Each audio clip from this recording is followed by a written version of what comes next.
Welcome back to the Find Me in Seattle podcast. I am your host, Cayson, and every Friday I jump here on the camera and on the microphone to give you an update about what happened around our beautiful city of Seattle. Talk about news, talk about sports, I talk a lot about food and the things that are happening here within our city. And right now, with it being COVID-19 in 2020, it is wild. So I think it's important to stay up to date on all the different things going on, but I also think it's very important to be supporting local businesses right now. That's kind of the cornerstone of this entire brand, is to make sure that we are being intentional about how we spend our money, supporting those local restaurants and those business owners who really bring the culture and identity to our city. They also employ quite a bit of people. So thank you very much for joining me. Today is Friday, August 7th, and let's start off the show by catching you up with what I found out or what I saw in this week's news. So on Tuesday, we had a primary election. We all got to experience, once again, mail-in voting. We've been doing that for years here in Seattle, Washington. And it is so unbelievably convenient and so easy. And I'm so glad that we do it. I'm so grateful with COVID-19 happening that we have these mail-in ballots. It's so easy. They mail one book per household. They mail you your ballots. You open them up. You fill them out. You drop it. You can drop it in a blue mailbox if you want, but the USPS mentioned that it could take them up to 2 weeks to get those ballots to where they need to go. You can also take them to the various drop boxes around the city. So I dropped Amanda and my ballot off in downtown Seattle on Monday morning. Took a great little stroll from where I live in Queen Anne all the way down to Pioneer Square. Put the ballots there in the box, which always feels like a great accomplishment. And then I actually stopped in a coffee shop down there called Third Culture Coffee. They're brand new to the Pioneer Square area. They opened up in the building on First Avenue called Callus. Callus was this really interesting spot that opened maybe 2 years ago. They have a coffee shop, they have this sitting area, and their goal was to have a bunch of like local shops. They had a local barber and these little boutiques in there, but it hasn't, I don't think, done very well. And then when COVID-19 hit, you're really not going to be doing well. I think Third Culture Coffee is the third coffee shop to be in that establishment. It was Uptown Espresso at one point, and then I think Slate Coffee went in there. And so now we got Third Culture Coffee, which was delicious. I actually sat in the coffee shop for maybe like 20 minutes, and there wasn't really anybody there. So it was nice, and I felt comfortable, but it was a weird experience just to sit in a coffee shop and do what I used to do. For years, I've spent so many hours and days in coffee shops all over the city profiling them. I think that's kind of one of the cornerstones of how this entire thing on Find Me in Seattle got started, as I was in different coffee shops every day. And it did feel good to be back to normal. But I digress. Back to the news.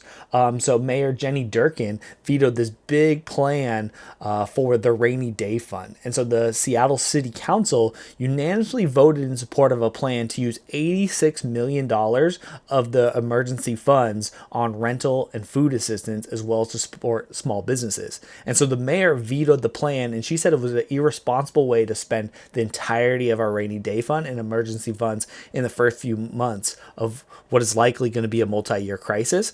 And at first, when I saw the headlines and I heard all these articles, I was like, whoa, like, why would she be canceling this or vetoing it? It sounds like a good use of the money. But then when I read the quote about, she was saying like, we shouldn't rush this and just spend all of the money right now, I actually do kind of get that perspective. I don't think our city has done the best job in spending the money up to this point, and knowing how to efficiently spend the $86 million. I haven't dove enough into what the game plan is to spend that money, but I know a lot of other projects that the city has worked on haven't very much been efficiently planned. So I'm not really sure what the right or the wrong answer is on this, but I hope that I assume that they're going to go into this rainy day fund. Our city is struggling financially anyway, so if we have this money, you've got to be applying it into the most beneficial places, and I'm sure they'll find a efficient way to spend at least some of that money. But yeah, to spend the $86 million this month might not be safe. We might need that,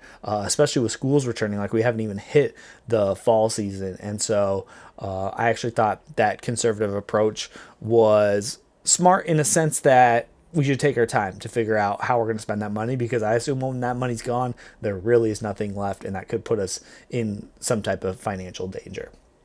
So in South Seattle, they opened up the third free COVID testing center. It's in Rainier Beach. The other two locations are in Aurora and in Soto. If you're curious about what it's like to go get tested in one of those locations, I made a fun little video. You can find it on my YouTube channel about getting a COVID-19 test and putting those swabs up both nostrils of your nose, and it's very uncomfortable. But I'm glad that South Seattle has more access now. They've seen it's further down south. They've seen an increase in cases, but that Rainier Beach, South Seattle community deserves something like this. So I'm glad that they got that center going there. Earlier this week, a bunch of beaches got shut down because of high levels of E. coli that were in the water. Those beaches included Matthews Beach, Madrona Beach, and Mount Baker Beach, which were all there on Lake Washington. And the article I was reading said that most likely the E. coli is caused by warm-blooded mammals, whether that's dogs or humans in the water. That's kind of gross in my opinion. When I read that, I was like, this is like not, and it's not an algae bloom. But they said it is common. It's not uncommon. And so it's nothing to be too worried about. And I'm sure the beaches will be open soon if they're not open already today. The Seattle Public Library will now be offering curbside pickup. So if you're trying to get some books from the library, I can't imagine a lot of you are using the library. It's a great place, or was a great place, if you're looking for free Wi-Fi, and a great place to work. But my recommendation, if you are looking, if you're expanding your reading resources and your engagement in reading over this quarantine time, check out the Overdrive app. You can connect it to your Seattle Public Library card number, and you can get plenty of ebooks and audiobooks there right to your devices. Super convenient. That's the Overdrive app. So a week ago, more politics, the King County Superior Court ordered that 5 local news stations hand over unpublished images and videos related to the early protests in early June and maybe the last day of May. So to the Seattle Police Department.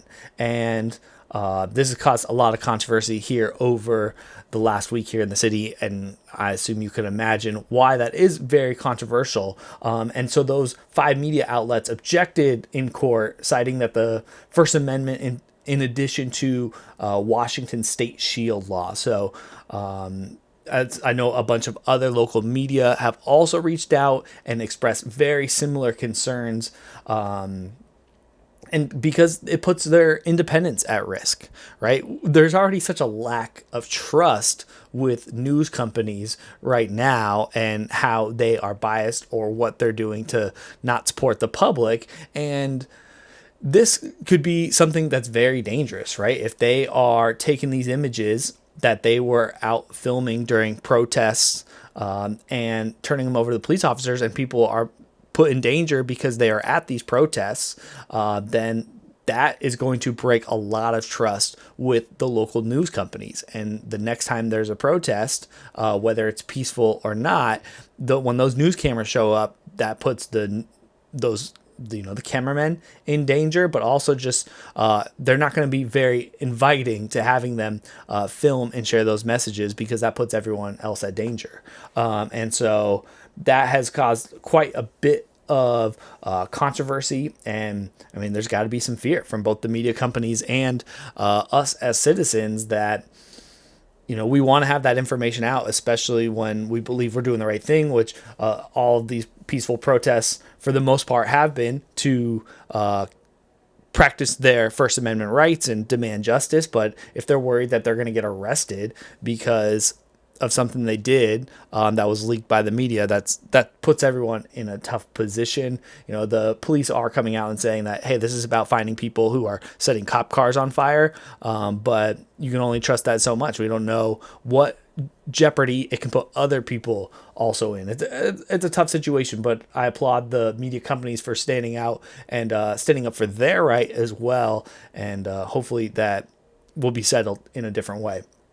The Space Needle opened up this week, so they were closed for 4 months. I can't imagine I'm going to be going up there anytime soon, and I'm sure it's not nearly as busy. But if you are local, it might actually be a good time to go because we just don't have any of the tourism here right now. So if you're trying to get up in the Space Needle during the summer, it'll probably be the least crowded summertime to go in the Space Needle ever. And so, but you got to go on the elevator all the way up. So I'm sure wear your mask and practice safe hygiene at this point. So we were just talking, I should have put this earlier, but we were talking about the police and the city council. And so on Wednesday of this week, they approved a ton of different amendments related to the 2020 police budget. One of the amendments included eliminating about 100 different jobs. And also they approved an amendment that is seeking to end the navigation team, which was taking a big part in sweeping the homeless camps and trying to, what they said was trying to help people out before they came in and they cleaned it all up and swept everyone out.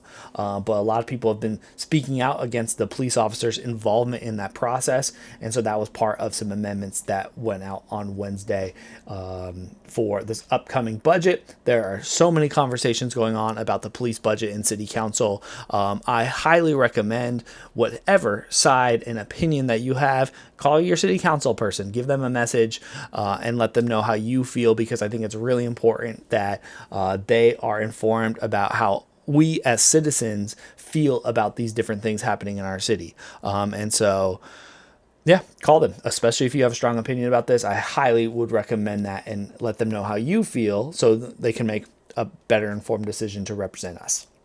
Starting on August 10th, this was something I thought was really interesting. All of the social distance requirements around the country are pretty much 6 feet of distance. But Jay Inslee this week rolled out for gyms, which I assume are yoga studios, for counties that are in phase 2 and phase 3, that they now are going to require to provide 300 square feet of social distance. That's about 17 feet between people at a gym to safely work out. They said you didn't have to be wearing a mask while you're working out, but immediately before and immediately after you did have to have your mask on. But that is just pretty much impossible if you're at a gym, right? 17 feet is so much space, and I don't really know of a lot of gyms in the city that have enough space to put enough customers in here. The gym that I belong to, shout out to Studio 3, I mean, it can't be much more than, 100 feet across. You really can't get more than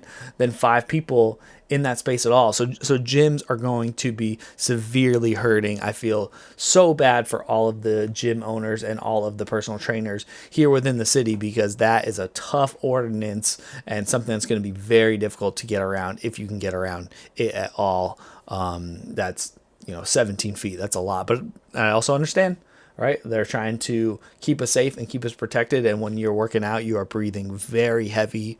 I would say, thankfully, we've got some nice weather right now, and at least some of us can get outside. And if we're inspired to exercise, we have, the outside parks and places to go that you can get some exercise. But I know, especially, I personally feel this, it's very difficult to go and really get a true workout without someone there pushing you. You really have to have a lot of self-motivation to get that same sweat that you're ever going to get with a personal trainer.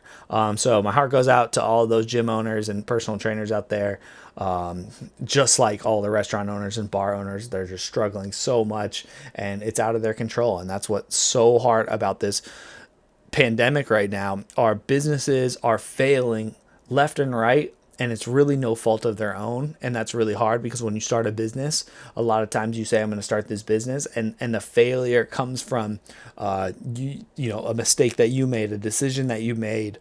Your product wasn't right, and you started the business with a product that wasn't well researched, and there wasn't the demand, or the product was wrong or wasn't good in some type of way. It's on you a majority of the time when your business fails. But to be forced to shut down is a very difficult situation to deal with, and I'm sure the grief that a lot of business owners are going through is just so hard to deal with, because it's completely out of their control, and having to deal with a public health crisis and a pandemic and manage your business is just a near impossible task. And my heart goes out to all of them. That's why it's so important I'll remind you every single week to be conscious about how you're spending your money, and when you can, be spending your money within your local economy, wherever you're living, supporting those restaurants and those people who work at those restaurants, right? Tip them well and be nice to them. That's the other big thing, right? Don't be a Karen. Be friendly. Understand that they are under stress. They're in a level of danger of exposure, and their life is probably a constant struggle. So treat them a little better than maybe you would have. So that wraps up my segment of what happened here in Seattle this week in the news. Some of the other things that happened that I experienced here at Find Me in Seattle is my meal of the week. My meal of the week comes from the Fremont neighborhood at a Mexican restaurant called El Camino. El Camino, I don't know how long they have been there, but I had a conversation with the people on social media there, and they invited me to come and try their food. I got a carnitas burrito, which was absolutely delicious. I didn't have super high expectations that it was going to be this good, and when I was eating it, I was like, wow, this is a burrito I will be coming back for. And what else did I get? I got a tres leches, which I thought was just going to be melted, right? Because it's usually got that milk poured all over it, but they separated it. And so when we were ready to eat it, we poured all of the milk all over the cake, and it had a little bit of coconut on it. And I just thought that was absolutely delicious. Something you should definitely order if you're looking for tres leches. I've had tres leches in a few other businesses over the quarantine. Usually the milk's already mixed in, and by the time you get it home to eat, it's a little bit soggy, which some people might actually like, but I like being able to pour it over on top.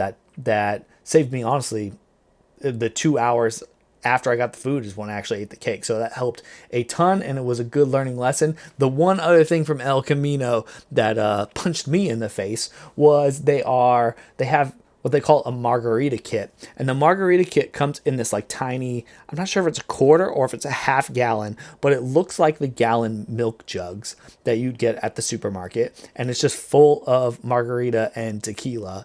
And so I got those, and I had a couple Zoom hangouts with some friends, and I drank that entire carton. And I won't post it here on the video, but Amanda has a photo of me. I passed out in my backyard because I was just hammered. I mean, I haven't been drinking very much in the quarantine. And so to drink a whole half gallon, quarter gallon of margarita, it definitely put me over the edge. And so she took this picture of me. We finished the Zoom call, and I knew I couldn't handle myself anymore, and so I just need to get some fresh air. I went and I sat on our lawn chair out on our back balcony, and I took a blanket out there and I just put it over my head, and I passed out outside. And for any of you who have known me for a while, this definitely isn't the first tequila nap that I've taken outside on a porch. It seems like every now and then something like that happens, but it was really fun. And El Camino, you absolutely impressed me and surprised me. The food was delicious. It was super easy to pick it up. They've got their restaurant open as well. So if you are looking to do a dine-in experience, you're welcome to go sit in there. But I also would recommend going and picking up food from them. I thought it was great in Fremont. Something else that I also saw in Fremont, and they are kind of an interesting place that I wanted to highlight here on the show, is called Peace, Love, and Happiness. It is now becoming Seattle's premium houseplant store. And the story of the owners, their name are Neil and John, are real interesting. When I used to make the neighborhood guides and maps back a couple years ago, Neil and John, their stores, they had two stores at the time where were clothing stores, right? Primarily women's clothing, fashion, and they had like little knickknacks as well. And the stores were called Dream, and the other one was called Bliss, and they were across the street from each other. And then they consolidated down to one store. And with the one store, it went from like clothing and fashion, and then went to more of like knickknacks and gifts, cards, small little trinkets. And then they started a couple years ago selling air plants, and the air plants became really popular, and they became known as a place that you could go and get air plants. So they started getting more plants and more plants. And now the store is just absolutely covered in plants. And their website is mostly plants as well. And we noticed they got a huge shout out on Instagram from this big plant guy, which was really cool, who ordered plants off their website. But it's an awesome store to go in Fremont. It's just plants hanging off the walls all over the place. If you're like Amanda and you've built a liking for houseplants over this quarantine time, I highly recommend you go check out Peace, Love, and Happiness. They will bring you some happiness by checking out all their plants. I thought it was really cool, and I wanted to make sure to give them a shout out here on the show because they're just great guys. They're impressive entrepreneurs and business people to make the transitions and the shifts over the years of what your store is and how you maintain that and how you maintain employees and keep a brand and develop a brand and transition that, and then go from brick and mortar as well as building out a web presence. They've done a great job with that, and just two guys that I'm very impressed with, and I always love stopping in there and saying hi to them, and you should too. Peace, love, and happiness in Fremont. Got a little bit more. One of the last things that I saw this week or experienced this week that was really cool was from a company called The Works Seattle. The Works is on 12th Avenue. It's on the south part of Capitol Hill. And The Works was started by the founder. Her name is Kelly. And I met Kelly, must have been at least 2 years ago, at a coffee shop in West Seattle. And at the time, The Works she was partnered with another co-founder of The Works, and they had this little space in West Seattle, and they were doing events and community building. And at the time, we connected because she was just asking me some questions about social media because she was taking over the business full time. Fast forward a couple years later, The Works has this beautiful little space in Capitol Hill. And last year they were doing really well with hosting all of these different community events. They pretty much had this big community table, and every week there were different activities and events happening around that table, from crafts and culture and art, and people, you could buy tickets and come and create terrariums and I'm blanking on some of the stuff.